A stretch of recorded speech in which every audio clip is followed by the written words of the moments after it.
Hello and welcome to the video where I'm going to be running you through 13 of my favorite free tools that can benefit you as an Amazon seller. These are a mixture of tools which will benefit the bookseller in particular, and I've also thrown in a few productivity related tools which have really helped me over the last 5 years in being able to sell over $3 million worth of used books on Amazon FBA. So let's get straight into it with the 13 tools. Number one is a book related one, and it is called the ISBN Extractor. I'm going to switch to a Chrome tab here. I have Googled popular textbooks just to find a random website which has got a bunch of ISBNs in it. We can't type in ISBNs very easily into many things regarding Amazon selling because Amazon listings use a 10-digit ASIN, which is actually the 10-digit ISBN. But sometimes you'll see a website like this one where you're only given the 13-digit ISBN. The great thing about this Chrome extension is that it adds into your Chrome up here. You can see it. I can just click on this button here and it will show me all of the ISBNs on a web page. I think it's up to 500, maybe. Actually, no, I think it's unlimited. I think you can get up to 2,000 on here. So it's really useful because you can just click on it, copy it, and it will run in conjunction with tool number 2. So if I go back to the presentation, the Pearson ISBN Converter. This is super useful for a bookseller who's looking at bulk lists of ISBNs or web pages, URLs that I just showed you here. So what we can do is we can copy the 82 ISBNs that we've found in here. We can go into the pearson.com-us-ISBN converter, sorry, / not dash, and what you can do is I'll reset it here just to show you what it does. So you will copy in your 13-digit ASINs here, and then you will click convert, and then it shows you the ISBN 13s without any dashes in, and also the ISBN 10s, which is really useful because then you can plug these into Amazon Seller Central easily, and you can also search these on Amazon, and you'll have the correct product codes for the listings. So that's really good for the bookseller. Let's go on to number 3. This is more of a random app, not even productivity related, that you actually don't need as an Amazon seller, but I just thought I'd throw it in there because I use it every day. This is an example of what it looks like today. You will be, whenever you open a new tab, if you open this Chrome extension, you'll be greeted with a new nice image, and also it will tell you good afternoon, and you can even create a to-do list on Momentum. It gives you a little quote at the bottom, which for today is, if you can help others, if you cannot do that, at least do not harm them. Thank you, the Dalai Lama. It tells you the temperature where you are. So it's cold, 12 degrees in London today. And you can also do a few other bits with it. But I just like it because when I open a new tab, instead of being greeted with Google or whatever you've set your default as, you get a fresh tab, and it stops you from procrastinating or anything like that. So let's go on to number 4, which is the MultiHighlight tool. This is super useful for booksellers, but I'm sure it'll be useful for sellers in other categories too, because it helps your brain focus away from possible stock items or sellers that you want to avoid. So the example I have brought up here, this is a Chrome extension you can add like the other ones. I've loaded up a bookfinder tab here for the Campbell biology book, and you can see straight away, if you look, certain words are highlighted. So we've got instructor here in purple, we've got international in yellow. I've done this because there's certain sellers that will only sell books that aren't necessarily related to this listing. So for example, this book is not an instructor book and it's not an international edition. So I know that this seller here who's selling this book for $112.99, he's selling, or she is selling, an international edition, and we don't want that. So it's a quick way for your brain to immediately not scan over the things you don't need and only focus on the things you do want. So all these sellers here look like they're actually selling the right product, and you can plug in whatever words you want into this. So if you don't want to pick up any water damage books, you can type water damage into the highlight thing here. Let me try and find it. Here we go. So it's the little looking glass here. I've just put in a few sample ones just to show you for the purposes of this video. So I've got water damage here, Instructor International, missing pages, because we don't want to buy any books with missing pages because the customer's going to kick off a fuss, aren't they? And we also don't want global editions. So all of these words are going to be highlighted, and it's just a great way for your brain to bypass over offers that you don't care about and only focus on the good ones. So I hope that one makes sense. Let's go on to number 5. Go back with Backspace. This is a really good productivity one I use every day, because it means that if I, for example, click on this link here, so if I click on the link just like so, with Go Back with Backspace, instead of having to do the tedious task of clicking the back button with your trackpad, all I need to do is press Backspace, and then it takes me to the former link. So I can go forward here, should probably have a forward with forward space, but then I can go back here, and it seems simple, and it is simple, but it saves a ton of time. So Go Back with Backspace, free Chrome extension. That's really useful. Let me play this from the start to get number 6, which is eBay saved searches. So I am not logged into my eBay account, but what I'm going to do is I'm going to type in this ASIN here. I'm going to search it and just show what saved searches look like. Obviously this isn't the correct book, but that's beyond the scope of this video.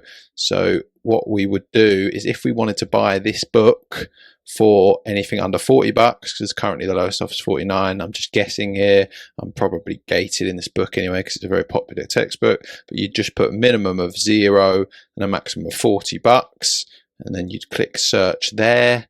And then what you can do is click save this search.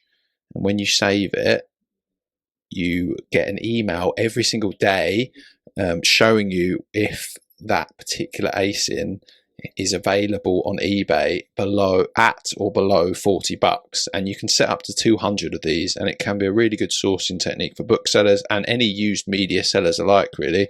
There's all kinds of products you can search for on eBay and resell on Amazon for a profit. That's a very legitimate business model. But myself and the team, have been using eBay saved searches for years, and they are really useful.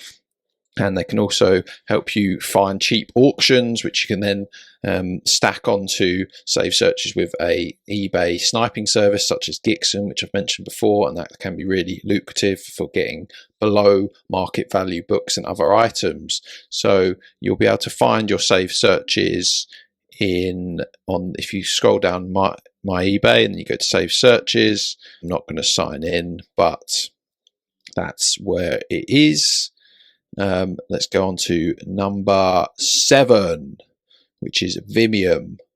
Vimeium is a bit more of a techie tool. It might scare a few people off just because you've got to set a couple of things up, but I find it really useful because you can set up hotkeys and shortcuts on your keypad, which means that you don't really need to use the trackpad or your mouse quite as much. So for example, if I press Shift and G, it takes me immediately to the bottom of the web page, and also if I press GG, it takes me back up to the top, which is really useful. Also, if I want to go to the previous tab, what I can do is I can go to, say, tab number 1, and if I press escape and then the period button, it will take me back to the last tab I went. So it cycles through the last tabs for you. And this is something that is, again, simple once you've set it up, but it saves you a bunch of time, because if you can minimize the use of your mouse or trackpad as much as possible,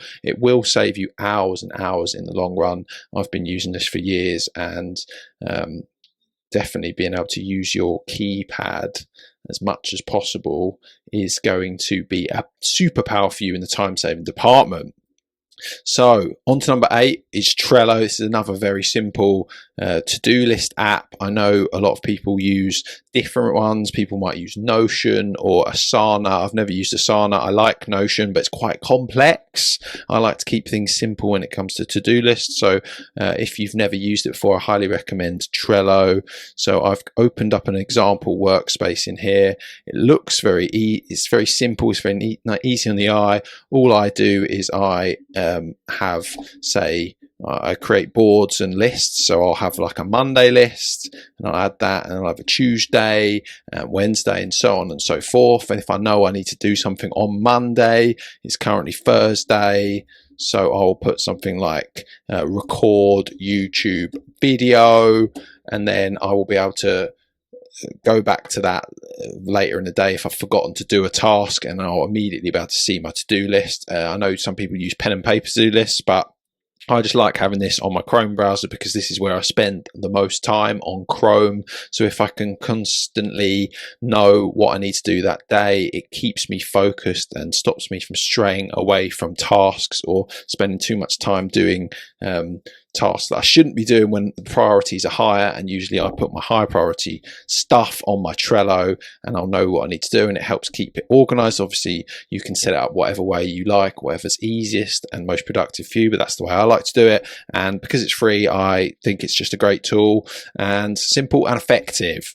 So number 9 is Google Calendar. I'm not going to go into Google Calendar because you'll just see what my schedule looks like, and that's boring. But I recently moved from Google Calendar a couple of months ago from Apple, and I feel like it was a great shift. It just feels and seems a lot better. I feel like I've got more command of my day than on Apple. I didn't like the way that Apple alerted you, and I didn't really like the way it was set up. So if you are using Apple Calendar or any other ones, I really do recommend giving Google Calendar a try. It's definitely improved my productivity and helps me to time block better. And it is just much better because it syncs in with Gmail better, and that's the email client that I use, which I also recommend because Gmail seems to work for me very well.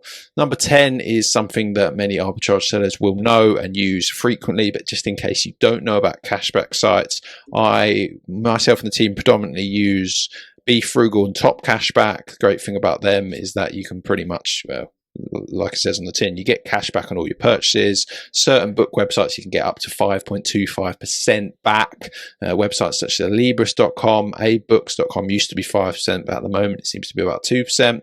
But if you're spending $100 and getting $2 back, it's better than a kick in the teeth, isn't it?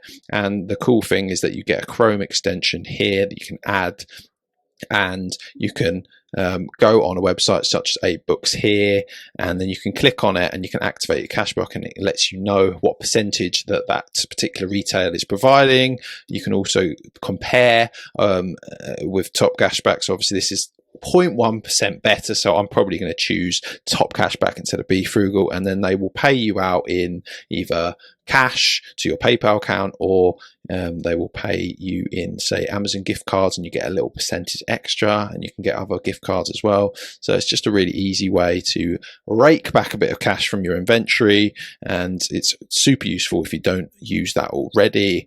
Top Cashback does have a premium package, which I think only costs about $5 a year, so that's well worth doing. Can't remember what you get with that, but because I've signed up that for years, but definitely get involved with the Cashback Sites. Number 11 is something that actually you don't need as an Amazon seller at all, because it's something that helps your spelling and your grammar. And quite frankly, if you want to be an arbitrage seller, you don't really even need to be able to read or write, do you? It is just buying stuff low, selling high. Preferably you know how to read numbers, but fortunately I think most people watching this video will know how to read numbers. But either way, I really like Grammarly because I know a lot of people will be writing emails throughout the day, and I find it useful when it corrects my spelling and tells me if I'm using too much punctuation, so on and so forth. Okay, let's go on to number 12, which is a tool that I use every day and my team does too. It's super useful. It's not available in the Chrome store because it's against Google Chrome rules to make this public, but it's a private app that my developer created.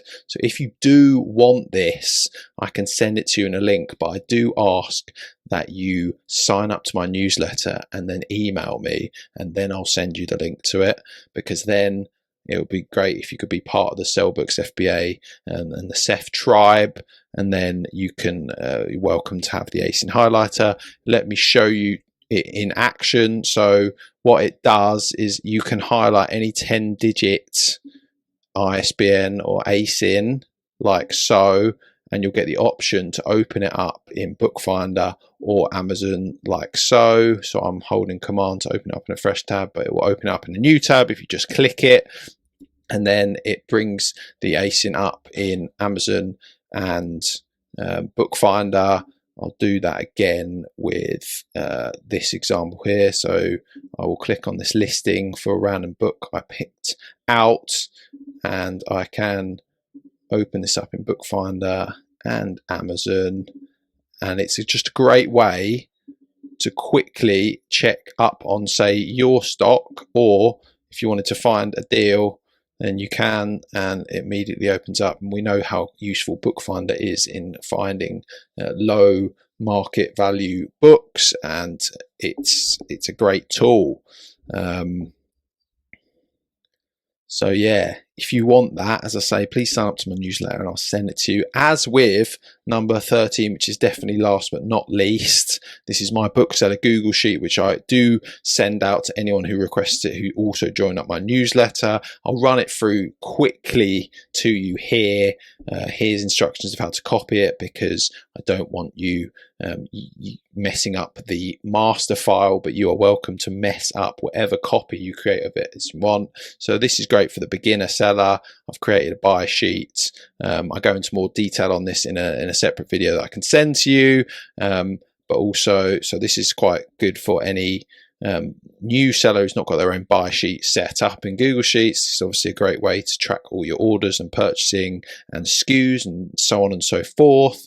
I've also got a nice little manual repricing tab, which helps you to open up any of your listings or other listings in Amazon to see if there are any buying opportunities, but also to see where your competitors are pricing their books. We've also got a Bookfinder tab, which is great for sourcing, because you can plug in your favorite or top selling ASINs into here and quickly tab them out like so. And that can be a really good way to source, but also, yeah, just a good way to find books available in the rest of the market, because we don't just buy on Amazon. As much as Amazon to Amazon flips are useful, we also buy on other sites. We've also got a tab which helps if you have downloaded a CSV and your ASIN is missing a 0 at the front, it will add the 0 in. This does come in really handy, because often if you've got a repricer or if you're downloading reports from Amazon, it might not give you the ASIN in the full 10-digit format. So this is super useful, and you can paste a ton of ASINs into it. I've got 47,000 rows, so it should be enough for you. And I've also suggested that you keep a replen master sheet, because all books are replenishable, and you should definitely have some sort of list of books that you want to buy at a desired price and when you want to buy them, so you can refer back to this throughout the year and you know which books are worth buying. This is particularly useful in the months leading up to textbook season, so that's June, July, November, December. That's the video. I hope you've got value from all 13 of those tools. I know some of them were not necessarily book related, but I do use them every day, so I thought it was worth mentioning. We don't just want to talk about books, we just talk about that most of the time. But if you like the video and you made it this far, I really appreciate you. Please like, comment, let me know if you want any more content similar to this, or if you want content completely different. I am happy to appease you. Please give me some suggestions. As I said, love for you to sign up to the newsletter, which the link will be in the description. Thank you very much. I'll catch you in the next video. Ciao for now.